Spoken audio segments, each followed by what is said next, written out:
Facebook community. Welcome to my channel. We're doing book reviews today. It's Motorsports book reviews. Any of you who know me know that motorsports I could talk about for hours and days and weeks and months. I'm bringing you some of my favorite motorsports books. I'll be bringing some more probably next year. But all of the books, there's 5 of them today, are motorsports books, and they're so exciting. I have been a motorsports fan since I was about 8 years old. I don't see how anybody could grow up in Southern California and not be a motorsports fan, but that's my deal. I always thought those cars were the best. I grew up sitting next to the car while my dad's feet were sticking out from under it. He always worked on our own cars, and we talked about all the motor racing, and he'd hand me wrenches, and so it was instilled in me early on. I'm still very girly girl. I love pink. I love ruffles. And there's absolutely no reason why you can't love motorsports and be girly girl. So my first book is called Bugatti Queen by Miranda Seymour. I think what I'm going to do is read you the jacket, because it does a very good job on describing what's going on. Calling to mind the audaciousness of Amelia Earhart and the erotic charms of Josephine Baker, Helen Nice, the Bugatti Queen, shattered records and conventional expectations for the women in the years between the wars. Transcending her provincial background, Helen Nice, born Helena de Langle, made her way into the Parisian demi-monde of the 1920s as a nude model, ballerina, and cabaret dancer. But it was on the racetrack, thrilled by the heady mix of machinery and speed, that Nice would realize her destiny as the fastest woman in the world. Now I'm going to switch over just to tell you a little bit about her, and then I'll read you a page or two from her book. Helena was a French model. She grew up in a small village near Paris, 47 miles from Paris. She was a French model, a racing driver who competed in numerous minor Grand Prix. She was impaired by a serious crash in 1936. In this village, 47 miles from Paris, she turned 16 and went to Paris to become a nude model for an artist. She then became a very successful ballet dancer under the stage name Helena Nice. Then she performed at cabarets. With her income from dancing and modeling, she was able to purchase a home and her own yacht. Her dancing career was cut short due to evading an avalanche while downhill skiing. She injured her knee badly. She lived a very fast life, dating many upper crust, such as Philippe de Rothschild and Jean Ducati. Rothschild, in fact, introduced her to Ettore Bugatti, the owner of a very successful car company. She, in December 1929, recorded a speed of 196 kilometers over 5 kilometers in a 2-liter supercharged Bugatti, an unofficial speed record for women. In 1930, she toured the United States racing at a variety of tracks in an American-made Miller racing car. She not only competed in Grand Prix, but also in hill climbs and rallies. In 1937, she was part of an endurance trial alternating with 3 other women. She drove for 10 days and 10 nights, the team breaking 10 world records. Her racing, all racing in Europe, came to a halt with the onset of World War II. She moved to the French Riviera and waited out the war. She was accused by a fellow race driver of collaborating with the Nazis. Her guilt was never proven. So one of that century's most colorful women could not find employment. She lived out her years under a fictitious name.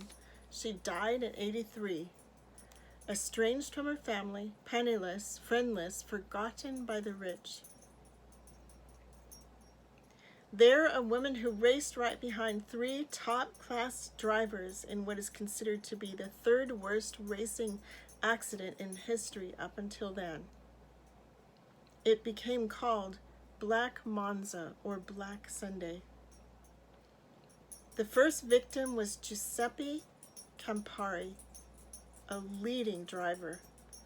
At the parade before the race, Campari made the announcement that this would be his last race before retiring to pursue a career as an opera singer. It was indeed his last race. How in the world did she avoid dying in all of these racing incidents and being right on the literal fringes of them? And yet she lived to be 83. The golden era of Grand Prix racing is well depicted in this book. It's very well written. One of the comments on the back by the Spectator, it says, Seymour writes with an elegance and verve her subject would have appreciated, an inspiring rediscovery. And I agree. This is so well written, well documented. Let's see. I'm going to read you a little bit of page 200. Arnaldo had trained his camera on the last straight. All around him, the Brazilians were screaming for De Tef, their hero. From the corner of his eye, he could see them pushing out, a spill of color flooding onto the track. What he couldn't see was whether the bale that suddenly appeared in the middle of the track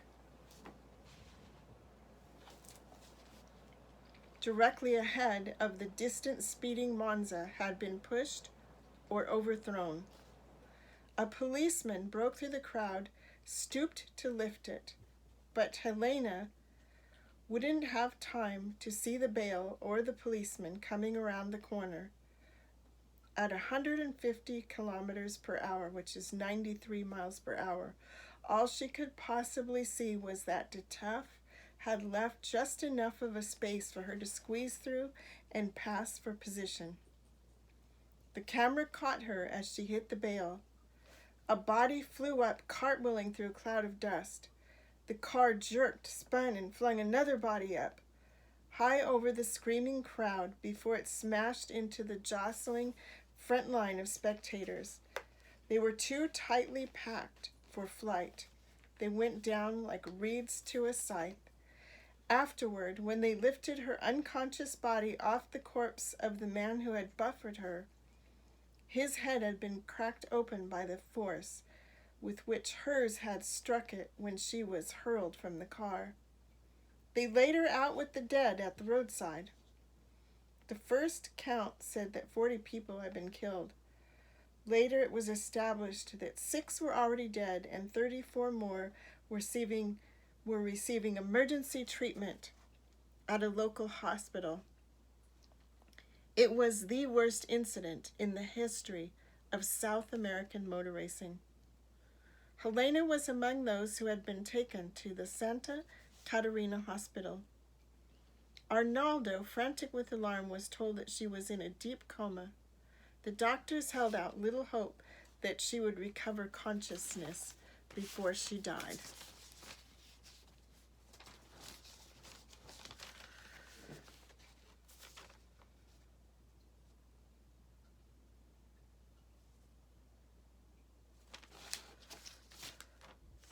I was trying to look up how many, let's see.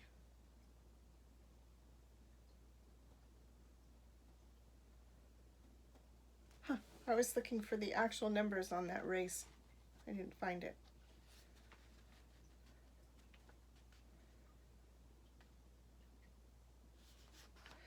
Teddy Caldwell had been right when she wrote that Helena had racing in her blood.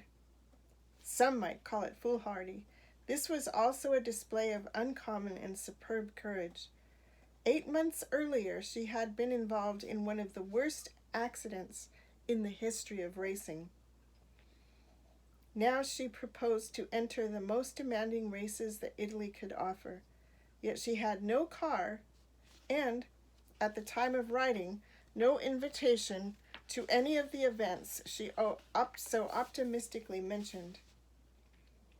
Perhaps by announcing her availability in this way, she aimed to proclaim her return to health and attract offers from a racing stable such as Ferrari. If this was the case, the ploy failed. No manufacturer wanted to risk engaging a driver who had recently suffered serious head injuries and loss of memory. The risk of calamity and bad publicity was too great. She came back to her home empty-handed and began to plan other ways of staging a triumphant public return to the circuits she loved.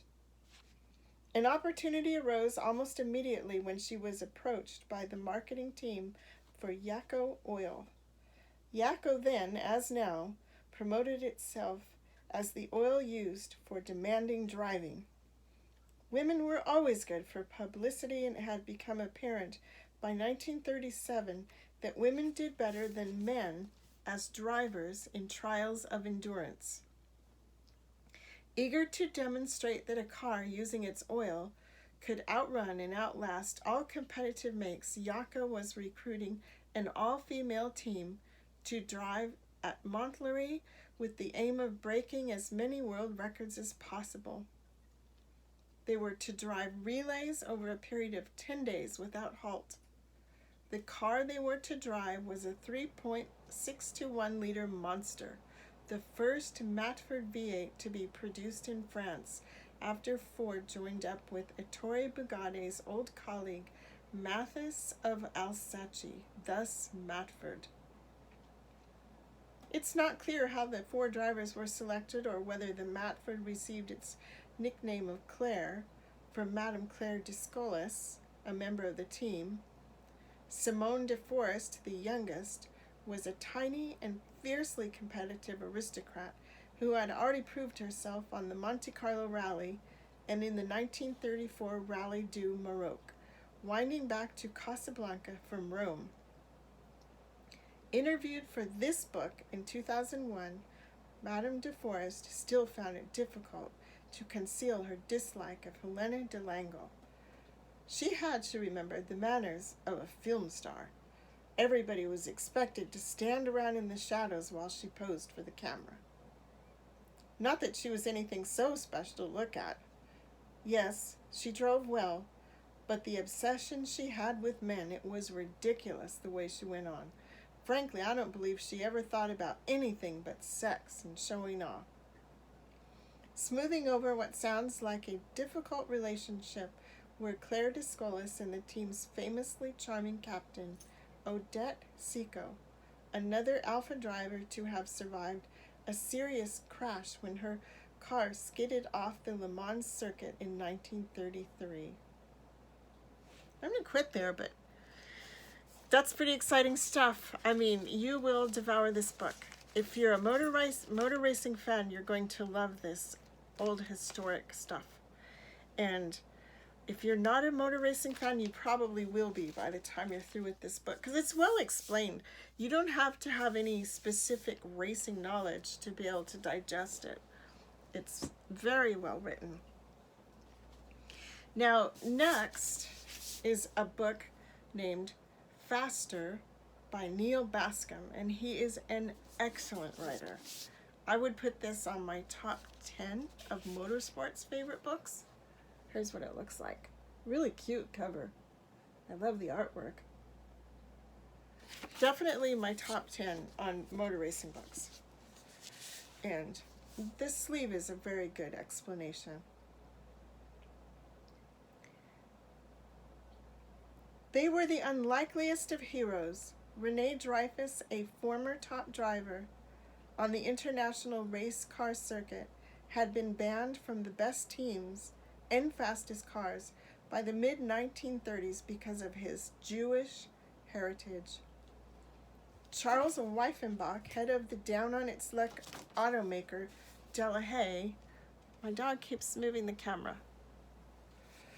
was desperately trying to save his company as the world teetered at the brink, and Lucy Schell, the adventurous daughter of an American multimillionaire, yearned to reclaim the glory of her rally driving days. As Nazi Germany launched its campaign of racial terror and pushed the world toward war, these three misfits banded together to challenge Hitler's dominance at the apex of motorsport, the Grand Prix. Their quest for redemption culminated in a remarkable race that is still talked about in racing circles to this day, but which, soon after it ended, Hitler attempted to completely erase from history. Bringing to life this glamorous era and the sport that defined it, Faster chronicles one of the most inspiring, death-defying upsets of all time, a symbolic blow against the Nazis during history's darkest hour. Let's see, what did I pick? Here we go. I'll read you a little bit from it. There's a little sample. To get all these vehicles on the road, the German army required drivers and mechanics. Thanks to the flood of recruitment during the heyday of the Silver Arrows, the NSKK provided a force of 187,000 trained drivers. Although many joked that NSKK stood for Nursofer Ken Kämpfer, only drunkards, not fighters. The organization was very effective in contributing manpower to the Wehrmacht's motorized infantry divisions. For this reason, Hitler awarded Hohenlein on his death from natural causes in 1942 the German Order, the Third Reich's highest honor. NSKK troops proved essential in building the fortified Siegfried line of defenses, operating transport brigades and executing blitzkrieg operations across Europe. Their motorcycle troops were the self-declared spearhead of the modern war. NSKK ranks also played an active role in the persecution of the Jews, starting with erecting roadblocks and bringing in stormtroopers during Kristallnacht. It was NSKK trucks that carried out the deportations and the ghettoization of vast numbers of Polish Jews. Throughout the Holocaust, they perpetrated numerous atrocities, including the shooting of Jews, especially in Russia and the Ukraine. At the end of the war, after years of relentless Allied aerial attacks, Germany was a hollowed-out shell. Stuttgart had been a high-value target, especially the Daimler-Benz plants at Untertürkheim, and heavy bombing had left it a forest of bent iron, columns, and heaps of rubble. As for their Silver Arrows, most of them were grabbed by the Russians to be studied at the Soviet Union's technical schools. They showed no interest, however, in the Mercedes Voiturette that Rudy had been seeking obsessively. After Germany's surrender, while most struggled to endure the wasteland that was Europe, he continued his quest to obtain one so that he could drive competitively again. At last he succeeded, and soon after was invited to participate in the 1946 Indianapolis 500.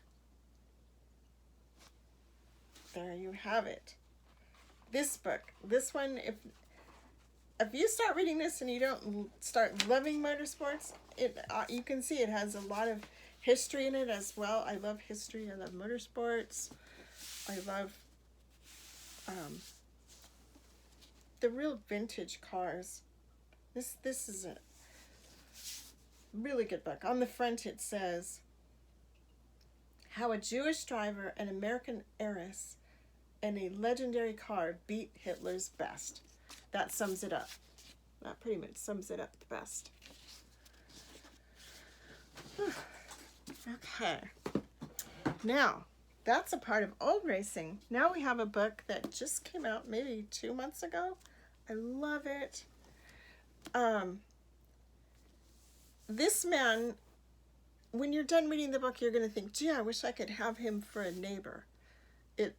He's so down to earth. If this book reflects anything of what he's about, he's just down to earth. He's into family and racing and America, and he's a lot of fun, and his candor is almost unreasonable. There's times he comes up with stuff you think, he put that in the book.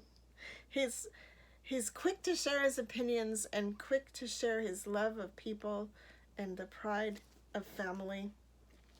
The book is called Swerve or Die, Life at My Speed in the First Family of NASCAR Racing. So you know who it's about. If you know NASCAR, it's Kyle Petty. It's well worth the money. It's a great book. And I think I lost the part I was going to read to you. How did this happen?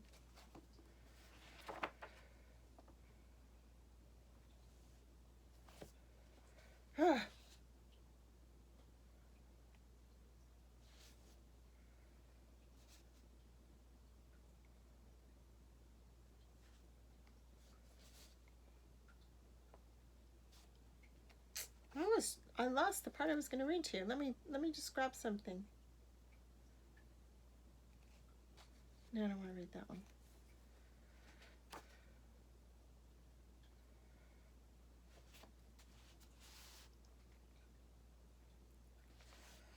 He talks about his growing up. I mean, he starts way back at the beginning. Here we go. Once I started working seriously in the shop at the ripe old age of 13 or 14. Shifting over time from one era to the next, I was happy to see that none of those guys babied me in the slightest. Holy crap, no. Anything but. Somehow they managed to make me feel welcome without ever quite treating me like the boss's son. They expected me to work hard and stay focused and get things right, just like they did, even if I didn't have their experience yet. They definitely expected me to demonstrate knowledge and common sense. It was like they were running the NASA space program in there and no one could afford to screw up. That's how they looked at it. To be an astronaut, you didn't have to be a rocket scientist, but you needed to know when the vehicle was out of gas. You had to have some working mechanical knowledge and you had to speak up. My dad was big on the speaking up part. Don't just say it's broke, he warned me more than once. That doesn't help anybody. Try to diagnose what's broke. Try to say where it's broke, and try to say why you think that it is. That'll speed up the process. You wouldn't go to a doctor and just say, I'm sick. Do you have an ingrown toenail or a brain tumor? Tell the man. So I learned to say, I think it spun a bearing, or I think it dropped a valve, or I think maybe the alternator's gone and the battery's dead. If I could point the other crew members in some direction, that would help to diagnose the problem more quickly in a race. I didn't have to be told those seconds could be critical. I never saw Dale or Maurice or any of those guys walk in that shop and ask someone to do something they hadn't done 100 times before, and they could probably do it better than you could. That wasn't the point. The point was that I always knew when I did something, the guy looking at my work would have an opinion. It was going to be a knowledgeable opinion, and it was going to be an opinion that mattered.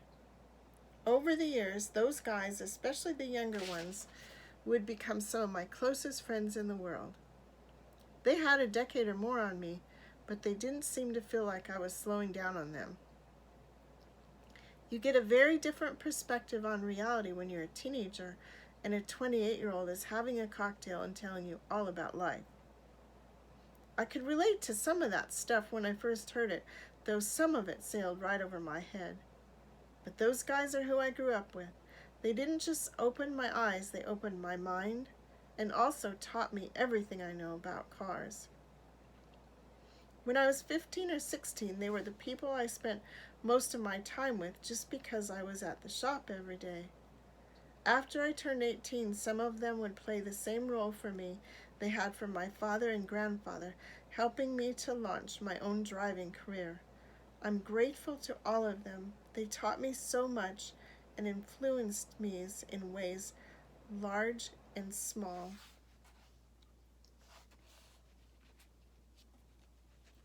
There is a little section with some old vintage pictures, and I should probably explain for some folks. Let's see. The Petty family had the first 4th generation athletic competitor, and the very first one was Lee Petty. And from what his grandson is saying, he wasn't competitive for competitive's sake. He had lived through the Depression, and he was very much into providing for his family. To him, racing was a career, and he just looked at it as a way to make money, and he was very, very serious about business. There's a very cute anecdote in here of when he went to the races with Kyle, who is his grandson. First it goes Lee Petty is the grandpa. King Richard Petty is the very famous one. No one's even come close to his record. He's won 200 races, and I think nobody's even made 100. I believe it's in the upper 90s. No one's come close to his record at all. And he's called King Richard out of North Carolina. A lot of you have heard of him, but just in case you haven't. And the next one down is Kyle, and Kyle's firstborn was Adam.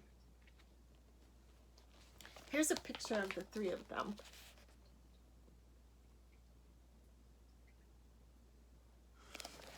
And this book is delightful. I really like it. He's very honest. Literally just came out a few months ago, so it's quite up to date. And I think it's very entertaining. If you have somebody who is maybe stuck at home, maybe they've had knee surgery and they have to stay down for a few weeks or months, get in that book. It's very entertaining. And the next one, their son, Adam Petty, passed away in a racing accident during a practice. And in that book, Kyle Petty writes about when he heard the news and what he experienced when he was going through losing a son. And he was 19, I believe he was 19. So they put together a book called The Petty Family Album. Now this book is a bit older. I think it's 20 years old. I hope you can see this all right. It's an absolutely fantastic photo of, well, I don't know if it'll be your left, but on my left, the shorter, older fellow that's kind of peeking frontward, that is Lee Petty. The cowboy hat is King Richard Petty. Then Kyle, then Adam. And this one does have a bit of writing and timetables. It's like a family album with a little bit of information thrown in here and there. My most favorite picture in the whole book is Daytona Beach, 1953. Lee and Elizabeth Petty, who started the whole thing. I hope you can see that. I mean, is that the coolest photo?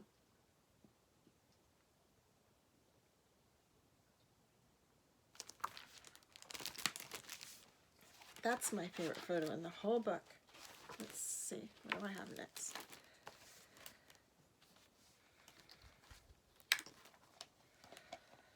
Here's one of Kyle and his 3 children. He now has 6 children.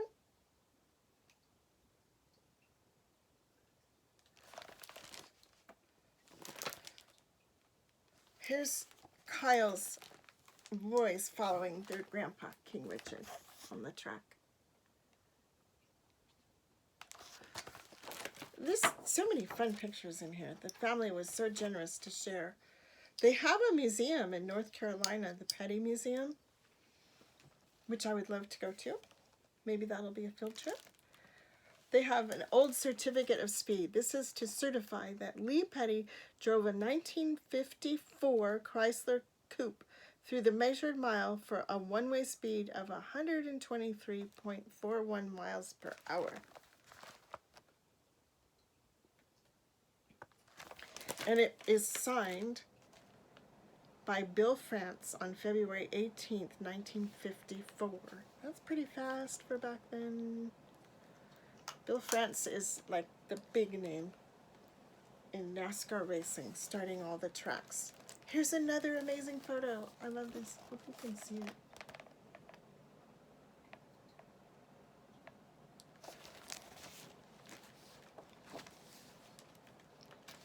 Here's Grandpa, King Richard, speaking with Adam.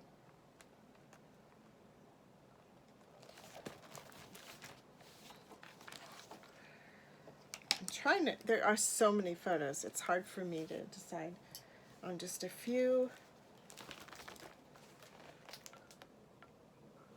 This is one of my favorites of his.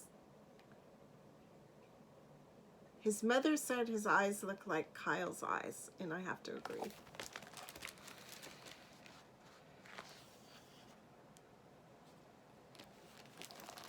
There's Kyle climbing in the car.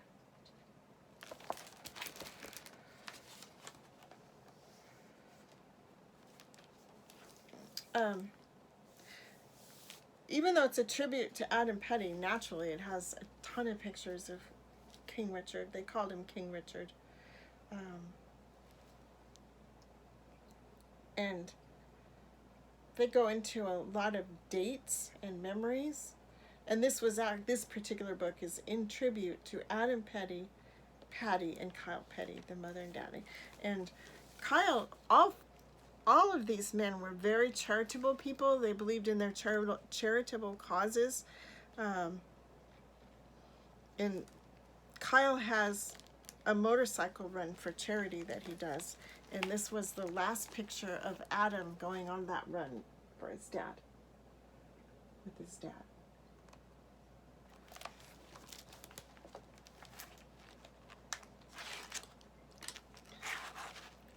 So it's very, people that follow racing were crushed when we heard about it. We were just silent and sober. He was just starting his life off. He was 19 years old. But it's very joyous to see these photos. And one of the things that happened because of Adam Petty, they started what's called the Victory Junction Gang. It is a summer camp where young people can go that have perhaps a terminal disease, some kind of a medical condition, and doctors and nurses volunteer, and people donate to keep this camp going, so that these young people that might not otherwise experience the camp experience, canoes and crafting and escape in the summertime, are able to go. And it's an amazing cause. You can look it up. They have a website if you decide to donate. They are my charity for the Amazon Smile program. If you go to amazonsmile.com, you can choose the charity of your choice. I say choose the Victory Junction Gang, but of course, choose the one you like. There's lots of them on there.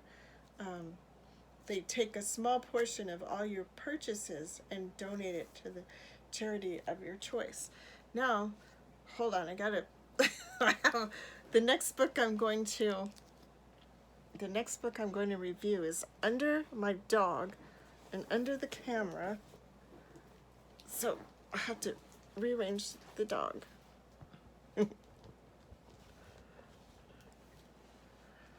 Let's see. There we go. I know those of you that have dogs understand. I've been known to let my dog sleep on my lap a little longer than I would have hoped. If I was thinking about getting up, I'd just let them nap a little bit longer. The last 15 years of my life, I've always had really small dogs. but I have 4 grand dogs that I know of. And on that subject, I love racing, I love race cars and family, and I love dogs. In my kitchen, there's a bookshelf that has all these cookbooks, and it also has a bunch of dog books. Maybe because I don't know where else to put them, but mixed in with all these amazing food recipes and food pictures are dogs. And that's what the next book is about. It's called Pit Road Pets, The Second Lap. Now, as you might imagine, there's a first book. I don't have that one, but I'm sure enjoying this one, and I'm going to share it with you. Let's see, what can I find here? It has a little bit of quotes from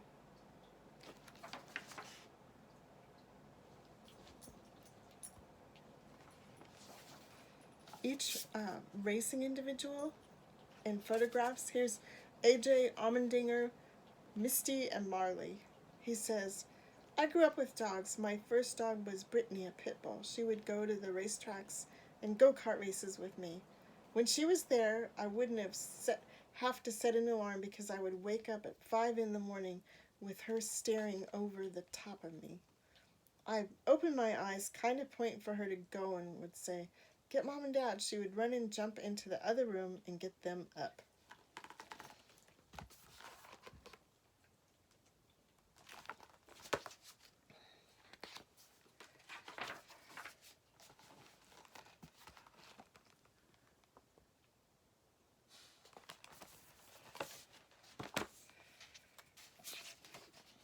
This was also a charity thing. A Ryan Newman Foundation publication. This book is dedicated to the abandoned and homeless pets at animal shelters across the world.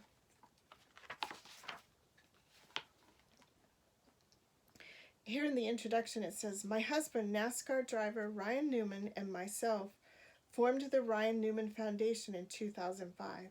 We became aware of an epidemic across our nation where millions of animals were abandoned, homeless, and euthanized in our shelters. People were reaching out for help, not only for themselves, but for all the animals that were being mistreated and uncared for. Ryan and I decided to try to make an impact, educate people about animal welfare, and encourage people to have their pets spayed or neutered. It was our relationship with those in the NASCAR community that made this effort possible. In 2006, we published our first book, Pit Road Pets, NASCAR Stars and Their Pets. And here's Ryan Newman and his wife and their pets.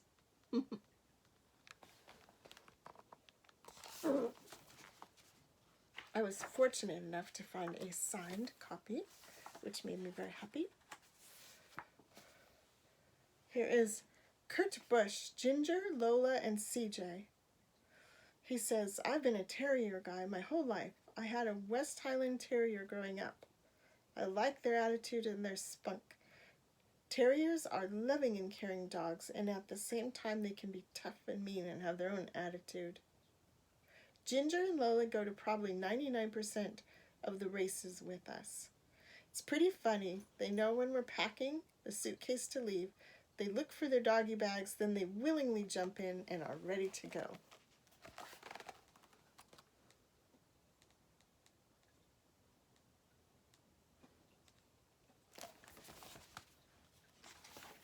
Oh, this one's fun. Richard Childress has 2 dogs. He and his wife have 2 dogs named Johnny Cash and Annie Oakley. He says, your dog is your best friend. When I'm around the house early in the morning, Johnny Cash will sit outside with me while I'm drinking my coffee and planning my day. Just to have him around and to enjoy that time with him, there's nothing better. They really become part of your family. Johnny Cash is a German Shepherd who was born in the USA. His father is a champion German protection dog from Germany, as well as his mother. He's solid black, just like me, the man in black, and that's where he got the name. You don't see that many just solid coal-black German Shepherds like Johnny Cash. Judy's dog is a Maltese, and her name is Annie Oakley. She has run wide open since we first got her. She's very hyper and just loves Judy. They are like one. And here's a picture. It is so cute. I can't possibly show you all of them. But the last one is probably the best one that I'll show you. Junior Johnson, Princess, Doodles, and Savage. How's that for names? Junior is pictured with his dogs Savage and Doodles. Animals have so much to give if we're willing to give to them. They're just one of God's greatest gifts. I mean, truly, they are such a blessing in our lives.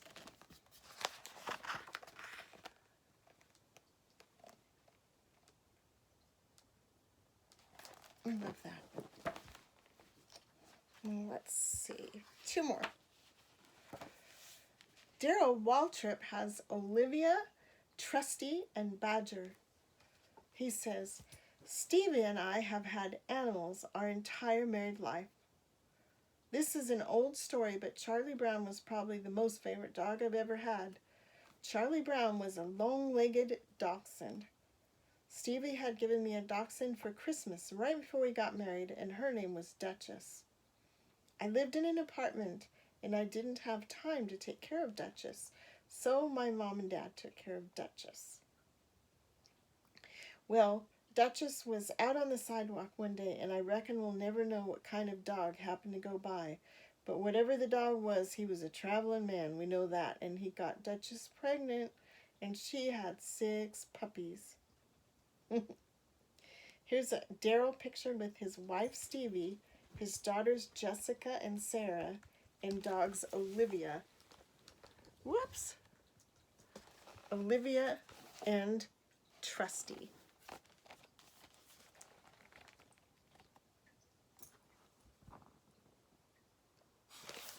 And I checked. Both this book and the first one are on Amazon right now if you're interested in getting one for a Christmas gift.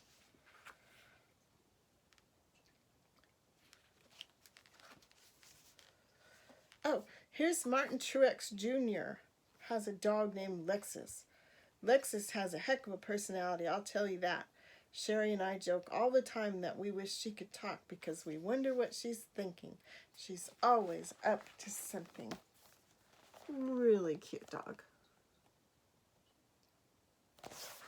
And I saved for last. I couldn't resist to share this one with you. Richard Petty has Queenie. He says, I grew up around animals because I lived out in the country. So I just kind of expected all my kids and grandkids to grow up around animals too. Just so they would have some respect for other forms of life besides human life. I always had a dog growing up, mostly German Shepherds. After Kyle was born, he had a Newfoundland. It was a big black dog, and we named him Hemi, like a Hemi engine in my Dodge. I really think we would have just about everything at some point in time except a bulldog. Now we've got corgis, buffalo, longhorns, horses, miniature donkeys, miniature goats, turkeys, chickens, ducks, guineas, peacocks, and I'm sure I'm missing something. I just decided one day I wanted a buffalo, so I ended up getting a couple of them. So here he is, King Richard Petty with Queenie.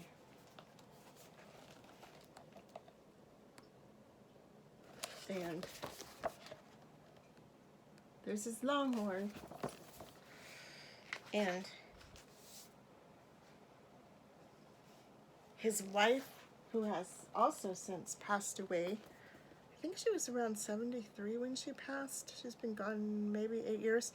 Linda is pictured with Queenie. And, Richard says, I think there's just something about animals. It doesn't matter if you're a kid or an adult. Just being around animals soothes you. I think that's the reason why people like dogs so much. It brings them back to earth and soothes them. And here's a picture of him with his buffalo. I was like, okay, I'm going to get up in the morning and go feed my buffalo. There you have it. That's the end of today's Motorsports book review. I hope you enjoyed it. I will list all these books in the description box. Don't forget to like and subscribe. I hope you enjoyed our Motorsports books. And if you're not a Motorsports fan, I recommend the Kyle Petty book because it's written in a way that's very easy to understand. You don't have to have any kind of technical knowledge to understand what's happening. And it's not predominantly racing. It's more about his life, about his singing, kind of a country singer, folk singer. There's all kinds of stories. It is, of course, the Pettys are the racing family in America, so it is about racing. But I think if you haven't been exposed to racing or you don't particularly like racing, you'll really enjoy the book because it's more about family and about Kyle's life than about racing. But I'm a racing nut, so maybe you shouldn't listen to me because I mean, I've been known to stay at racetracks until they locked me out. I was fortunate enough to be able to hang around Ontario Motor Speedway and Riverside Raceway when I was super young, before I could even drive, and they would have to peel me out of there. So don't trust my opinion. I love race cars. Like and subscribe. See you next week.